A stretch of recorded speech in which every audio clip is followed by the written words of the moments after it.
गुरु तुम हो ज्ञानी ज्ञान के दाता, मुनि गुरुवर को करके प्रणाम गाऊं मैं सुबह शाम। पुलक सागर एक नाम एक आदमी से मैंने पूछा, क्यों रे तू तो ऑफिस में बड़ा शेर दिखाई देता है, बाजार में बड़ा शेर दिखाई देता है, घर जाके क्या हो जाता है? बोले कुछ नहीं होता महाराज, तुम्हारे प्रवचनों का फल है। मैंने कहा मेरे प्रवचन का क्या फल हो गया? बोले फल ये हो गया कि शेर तो मैं घर में भी हूँ और शेर दफ्तर में भी हूँ। आफत ये हो गई तुम्हारे प्रवचन के बाद ये दुर्गा जी बन गई है। तो मैंने कहा क्या हो गया दुर्गा जी? बोले शेर तो मैं वहां पर ही हूँ, लेकिन घर जाओ तो छाती पे बैठ जाती है। ध्यान रखना मान्यवर, सोचना है आपको। प्रेम की भूखी है नारी, प्रेम सबसे बड़ी चीज है। वक्त दो पत्नी को, सबके लिए समय है, पत्नी के लिए समय नहीं है। समय चाहती है वो, प्रेम के शब्द मिल जाए। मालूम है नारी की खुशियां, इनको बहुत बड़े बड़े सामान से खुशी नहीं मिलती है, छोटे छोटे सामान से भी खुश हो जाया करती हैं। ध्यान रखिए, आदमी को तो तीनों लोगों की संपदा मिल जाए तो भी खुश नहीं होते। इन्हें छोटा सा उपहार दे दो तो इनके जीवन में आनंद आ जाया करता है, आनंद बरस जाया करता है। इतना ही तो कहना है कि खाना कैसा बना, इतना ही तो कहना बहुत अच्छा बना, तेरे जैसा खाना तो कोई बना नहीं सकता है। अरे तेरे खाने के बिना मेरा पेट नहीं भरता है। होता तो यही है, लेकिन बोलने की ताकत नहीं, हिम्मत नहीं है, शब्द नहीं निकलता है मुंह से। क्या करे? ऐसा लगता है जब पत्नी की प्रशंसा करो जैसे कोई गला दबा रहा हो, अंदर से जुबान अंदर भीतर की ओर आ रही हो। पड़ोसिन के में तो कलेजा खोल के रख देते हो। ध्यान रखिए मान्यवर, घर के लोगों को प्रेम देना सीखो, समय दीजिए पत्नी को, वक्त दीजिए, वह भी आपके इंतजार करती है। ऐसे मत लौटो। एक वकील घर में ऐसे लौटता है कि जैसे अदालत में वापस आ रहा हो। ध्यान रखिए, एक डॉक्टर ऐसे लौटता है जैसे अस्पताल आ रहा हो। मान्यवर, वो अस्पताल नहीं है, वो अदालत नहीं है, वो तुम्हारी दुकान नहीं है कि तुम कस्टमर की तरह इनसे पेश आओ। घर में तुम्हारी पत्नी इंतजार कर रही है, ना वो क्लाइंट है तुम्हारी, ना वो पेशेंट है तुम्हारी, वह तुम्हारी अर्धांगिनी है, वह तुम्हारा इंतजार कर रही है। घर में आओ तो दो प्रेम के शब्द बोल दिया करो, दो प्यार के शब्द बोल दिया करो। एक बात याद रखना, एक बात याद रखना संचेती जी, वाइफ दुखी तो लाइफ सुखी कैसे होगी? कभी नहीं हो सकती है। वाइफ सुखी तो लाइफ सुखी। काली जी को देखो, वाइफ सुखी तो लाइफ सुखी, और वाइफ दुखी तो लाइफ दुखी। प्रेम दीजिए, आनंद दीजिए। मान्यवर, एक देवरानी जिठानी थी, बहुत प्रेम था उनमें। इतना प्रेम दो सगी बहनों में नहीं होता है जो देवरानी और जिठानी में प्रेम था। इतना प्रेम, एक दूसरे के बिना रहती नहीं थी। फर्क इतना था कि देवरानी थोड़े गरीब घर की थी, जिठानी पैसे वालों की थी। जिठानी के पीहर से आए दिन उपहार आते रहते थे। देवरानी अंदर ही अंदर हीन भावना से ग्रसित थी, मेरा पीहर पैसे का नहीं है। लेकिन जिठानी का दिल इतना बड़ा था कि जब भी कोई सामान पीहर से आता था, सबसे पहले वो सामान अपनी देवरानी को दिया करती थी कि तू मेरी छोटी बहन है, इस पे तेरा हक है, उसके बाद मेरा हक है। ध्यान रखिए। सोचो जिस घर में ऐसी देवरानी जिठानी हो, उस घर को कभी बुरी नजर नहीं लगा करती है। ध्यान रखना। एक दिन क्या हुआ, दो भाई थे, दो भाई और ये देवरानी जिठानी। एक दिन देवरानी बहुत दुखी थी, इतनी दुखी, इतनी दुखी, इतनी दुखी, इतनी सीरियस। जिठानी ने देखा कि 8-10 दिन से इसका मूड सही नहीं है, उखड़ी उखड़ी सी रहती है, दुखी सी रहती है, निराश सी रहती है। एक दिन देवरानी बैठी हुई थी अपने सोफे पर, जिठानी गई, उसने कहा क्या हुआ तुझे? 8-10 दिन से तेरा मूड सही नहीं दिखता है, तुझे परेशानी क्या हो गई? तुझे कोई दिक्कत हो तो बता। उसने कहा नहीं भाभी मुझे कोई दिक्कत नहीं है, लेकिन तू थोड़ी दुखी दुखी तो दिखती है, ना खाना ढंग से खाती है, ना पहले जैसी बातें करती है, ना तेरे नैनों में वैसा आनंद है। बता बहन तुझे हुआ क्या है? आंखों से झरझर आंसू झरे। तू रोती क्यों है? मेरे से कुछ गलती हुई? इतना जिठानी कह नहीं सकती, आज की पुरानी वाली कह सकती थी। क्या हुआ तुझे? बोले भाभी तुमने सच पहचान लिया मुझे, 8-10 दिन से मैं बहुत दुखी हूं। क्या हुआ है तुझे? बोले तुम्हारे देवर को व्यापार में घाटा लग गया है। घाटा लग गया? इतना घाटा लगा है, इतना घाटा लगा है, इतना घाटा लगा है कि अपने भैया से वो नजरें मिलाने को तैयार नहीं है। जिठानी ने कहा पगली तो इसमें रोने की क्या बात है? अरे व्यापार ही तो कम हुआ है ना। अरे व्यापार कम हो तो प्यार कम नहीं करना चाहिए। क्या तकलीफ? क्यों रो रही, क्यों दुखी है? पगली तूने मुझसे कहा क्यों नहीं? बोले क्या कहती भाभी? 1 बार नहीं, 2 बार नहीं, 4 बार भैया ने उनको व्यापार कराया, 4 बार उन्होंने चौपट कर दिया। अब मेरे कुछ भी कहने की हिम्मत नहीं है, मेरे पास कुछ नहीं बचा है, सब कुछ मेरा खत्म हो गया है। और आप तो जानती हो ना कि मेरा पीहर भी इतना मजबूत नहीं है कि वह इनकी सहायता कर सके। जेठानी ने कहा कि पगली मेरे जैसी बड़ी बहन होने के बाद पीहर से इच्छा रखना, मेरा बड़ी बहन होना बेकार हुआ करता है। एक काम कर बेटा, मैं आज तेरे जेठ जी से बात करती हूं। जेठ जी आए, पत्नी ने कहा कि सुनो जी,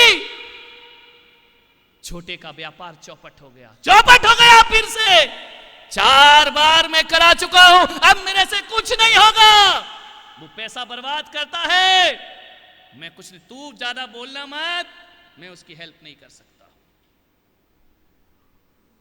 पत्नी ने कहा कि देखो आखिर भाई है, घर का है, परिवार का है, एक बार और उसकी हेल्प करो।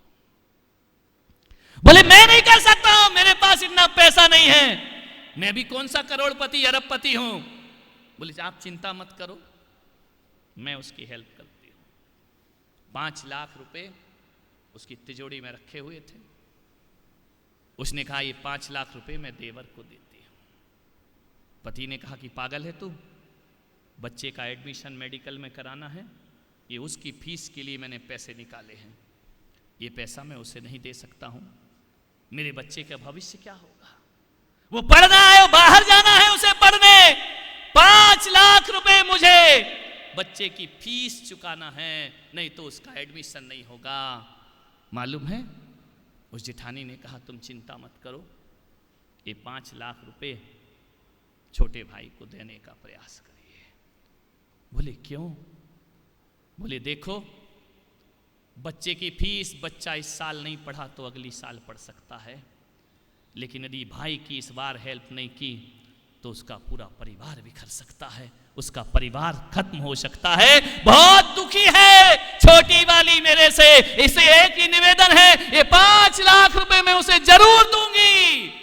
ऐसी भाभी, ऐसी जेठानी, उसने कहा 5 लाख रुपए दूंगी मैं उसे।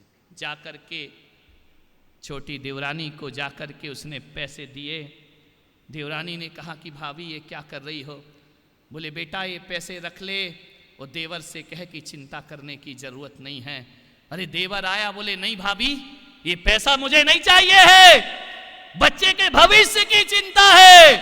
बोले बेटा देवर से इतना ही कहा उस जिठानी ने कि एक बात ध्यान रख, तेरे भाई की जिंदगी में पहले तू आया है, बेटा बाद में आया है, पहली रक्षा करना तेरा धर्म हुआ करता है और बेटे की रक्षा करना दूसरा धर्म। पहले तो तू आया है उनकी जिंदगी में, मैं भाभी भी तेरी जिंदगी में बाद में आई हूं, पहले छोटा भाई बड़े भाई की जिंदगी में आया करता है। कहते नैनों से अश्रु की धारा फूटती है, नैनों से आंसू फूटते हैं, भाई गिर जाता है बड़े भाई के चरणों में और कहता है कि भाभी, दुनिया में भाभियां तो बहुत देखी, लेकिन मां का दर्जा जिसे दिया जाता है वो मेरी भाभी केवल तू है, जिसे मैं अपनी मां का दर्जा दे सकता हूं। कैसे परिवार बसाए, कितनी कुर्बानियां करना पड़ती हैं इस परिवार को बसाने के लिए। हमारा परिवार ना बिखर जाए, बस इतनी सी बात को लेकर सीता राम के साथ 14 वर्ष वनवास को चली जाया कर। मैं जंगल में रह लूंगी, लेकिन मेरी ससुराल बिखरना नहीं चाहिए। नारी यदि ये सोच ले किसी भी कीमत पे मैं घर नहीं टूटने दूंगी, घर नहीं बिखरने दूंगी, तो मैं कहता हूं दुनिया की किसी की ताकत नहीं कि तुम्हारे घर के बंटवारे हो जाए, तुम्हारा घर अलग अलग हो जाए। एक कसम खा लो, एक कसम, हमारा परिवार नहीं बिखरना चाहिए, ध्यान रखना। अश्क में भीगी हुई मुस्कान का हम क्या करेंगे, अश्क में भीगी हुई मुस्कान का हम क्या करेंगे, छल फरेबों में मिले सम्मान का हम क्या करेंगे। काम जो भाई के दूसरा भाई भी ना आ सका, तो फिर पूजते मंदिरों में भगवान का हम क्या करेंगे, पूजते मंदिरों में भगवान का हम क्या। पहला कर्तव्य हमारा परिवार नहीं बिखरना चाहिए, ध्यान रखिए, उसे जोड़ करके रखो। कितना सा परिवार है, 4 लोग भी नहीं है, बिखरने मत दीजिए मेरे भाई, जोड़ करके रखने का प्रयास करिए। इतने आधुनिक मत बन जाओ कि हमारी जिंदगी एक रेगिस्तान की जिंदगी बन जाए। मेरे भाई, आपसे निवेदन है, महावीर के वंशज हो, महावीर के वंश में तुमने जन्म लिया है। जन्म लेने का मतलब इतना ही है, लोग कहते हैं कि अपने घर को संभालो, मैं भी कहता हूं घर संभालो। घर परिवार बनता है, परिवार से समाज बनता है, समाज से राष्ट्र बनता है और राष्ट्र से पूरा विश्व बना करता है। ध्यान रखिए, ये सुधार की प्रक्रिया हमारे परिवारों से प्रारंभ होना चाहिए। एक बहू थी, मेरा बांसवाड़ा में चातुर्मास था, सुबह सुबह मेरे दर्शन को आई और आकर के बोली, महाराज आखिरी आशीर्वाद दे दो। अरे मैंने कहा क्या तूफान हो गया तुझे, आखिरी आशीर्वाद, कल तो हंस रही थी, बड़े आनंद के साथ आई थी, बोले आखिरी आशीर्वाद दो। मैंने कहा हुआ क्या है, बोले मैं इस घर को छोड़ करके जा रही हूं। अरे मैंने कहा बहुत बड़ा काम कर रही है, तुझे तो रामनाथ कोविंद अवार्ड देगा कि तू घर को छोड़ करके जा रही है। बोले अब नहीं आऊंगी इस घर में कभी वापिस। मैंने कहा हुआ क्या, बोले वो ससुराजी है ना, जब से रिटायर हुए हमारी जीवन में आफत हो गई है। मैंने कहा क्या हुआ, बोले वो रिटायर्ड क्या हो गए, सेवानिवृत्त क्या हो गए, दिन भर किटकिट पिट पिट घर में चलती रहती है, सुबह से उठ के खाने में मुंह चलता है, दिन भर बातों में मुंह चलता है। मैं तो तंग आ गई इस घर से, अब इस घर में मैं रहने वाली नहीं हूं, हर चीज में रोक टोक होती है। बहू कहां जा रही है, बहू क्यों जा रही है, इतनी लेट क्यों आई। मैंने कहा बेटा एक बात बता, ये तेरा ससुर है जो तुझसे पूछता है कि कहाँ गई थी और इतनी लेट क्यों आई, वरना जमाने को मतलब ही नहीं है, तुम कहीं जाओ और कहीं रहो, किसी को तुमसे कुछ लेना देना। ये ससुर है तुम्हारा जो घर की मर्यादाओं का ध्यान रखता है, तुमसे पूछता है, बातें करता है। बोले महाराज हमारी स्वतंत्रता का हनन होता है, हम घूमना चाहते हैं, यहाँ वहाँ जाना चाहते हैं, किटी पार्टी में जाना चाहते हैं, जब देखो तब रोक टोक के सिवा कुछ नहीं है। मैं तो तंग आ गई इस जिंदगी से। मैंने पति से कह दिया या तो ये बुढ़ा खड़ूस यहाँ रहेगा और या फिर मैं रहूंगी। मैंने कहा पति ने क्या कहा, बोले वो बेचारा क्या करे, इधर बोले कि इधर बोले, बोले मैं जा रही हूँ, आशीर्वाद दे दो। मैंने कहा किस बात का, घर तोड़ने का, घर उजाड़ने का। बोले महाराज देखो कितना भी प्रवचन करना, प्रवचन की बातें प्रवचन में अच्छी लगती हैं, जिंदगी में नहीं लगा करती हैं, बातों में कुछ नहीं रखा, भुगतते हम लोग हैं। मैंने कहा बेटा एक काम कर, तू जा, मैं भी तेरा समर्थन करता हूं, जा इसी वक्त चली जा। बोले दोबारा नहीं आऊंगी। मैंने कहा बिल्कुल मत आना, कसम है तुझे, लौट के मत आना। बोले महाराज एक बात बताओ, कभी तुम मेरे पीहर आए तो मुझको आशीर्वाद दोगे? अरे मैंने कहा बिल्कुल दूंगा, क्यों नहीं दूंगा आशीर्वाद। तू अपने ससुर को छोड़ के जा रही, मुझे छोड़ के थोड़ी जा रही है, आशीर्वाद पूरा दूंगा। लेकिन एक बात मान बेटा, तू इतने दिन से मेरे प्रवचन सुन रही है, बस मेरे कहने से आज रुक जा। बोले आज रुक जाऊं? नहीं महाराज, साल भर हो गए, अब एक दिन भी मुझे बर्दाश्त नहीं, 1 घंटा भी मुझे बर्दाश्त नहीं है। मैंने कहा बस एक बार मेरा कहना मान ले, आज मत जा, आज मत जा। उसने कहा इतनी जिद तो मेरे पति ने नहीं करी जितनी तुम कर रहे हो। अरे मैंने कहा पति होगा ही ऐसा, तू उसकी सुनती कहाँ है, मेरी सुन लेगी। मैंने कहा आज रुक जा। बोले ठीक है आज रुक जाती हूँ। क्या हो जाएगा महाराज एक रात में? मैंने कहा शायद कुछ हो जाए, आशा से आसमान थमा है। मैंने कहा बस एक काम करना बेटा, घर जाना। तो बोले ये मत बोलना कि ससुर से माफी मांगू। मैंने कहा बिल्कुल नहीं, वो माफी मांगने लायक नहीं है, काय को माफी मांगना उससे। बोले ये मत कहना कि मैं कोई एक्सक्यूज करूं। मैंने कहा बिल्कुल नहीं करना। बोले मैं खाना भी नहीं दूंगी उसको। मैंने कहा बिल्कुल मत देना, और तेरा दिल करे तो उसके सामने खाना जला जला करके। लेकिन एक बात याद रख बेटा, आज एक बात मेरी सुन ले, बस तू एक बार इतना चिंतन करना आज की सामायिक में। बोले सामायिक तो मैंने आज तक की नहीं है। मैंने कहा इसलिए ये दशा हो रही है तेरी है? मैंने कहा आज सामायिक कर लेना, 5 मिनट की सामायिक में बस मेरी एक बात याद रखना, बस एक बात। बोले कौन सी बात? मैंने कहा एक बात याद रख, आज बुढ़ापे में तेरे ससुर जी चिड़चिड़े हो गए हैं, वो बहुत बोलते हैं, बुढ़ापा है घर में है, वो तू आज उन्हें छोड़कर जा रही है। कहाँ जा रही है? बोले पीहर जा रही हूँ। अब जाएंगी कहाँ? ये पीहर के अलावा इनका है कौन, ध्यान रखना। मैंने कहा पीहर जा रही है ना, बस एक बात याद रखना, यदि ऐसा स्वभाव जो ससुर का है तेरे पिताजी का होता तो बता फिर तू किसे छोड़कर कहाँ जाती। बस इतना सोचना और कुछ मत करना, और कोई उत्तर भी मत लाना। बहू गई, दूसरे दिन सुबह आई, उदक चंदन तंदुले पुष्प। अरे मैंने कहा जाना नहीं है क्या? बोले कहाँ जाना? मैंने कहा तेरे पीहर में, वो तुम्हारा बुढ़ापा, वो तुम्हारा ससुर जी तुम्हें परेशान कर रहे। अरे उसने कहा छोड़ो महाराज क्या जाना। मैंने प्रसारण पुण्यार्जक परिवार जिन शरणम तीर्थ धाम के परम संरक्षक संघपति श्री प्रदीप मामा, प्रतिभा मामी भोपाल। गुरु तुम हो ज्ञानी, ज्ञान के दाता।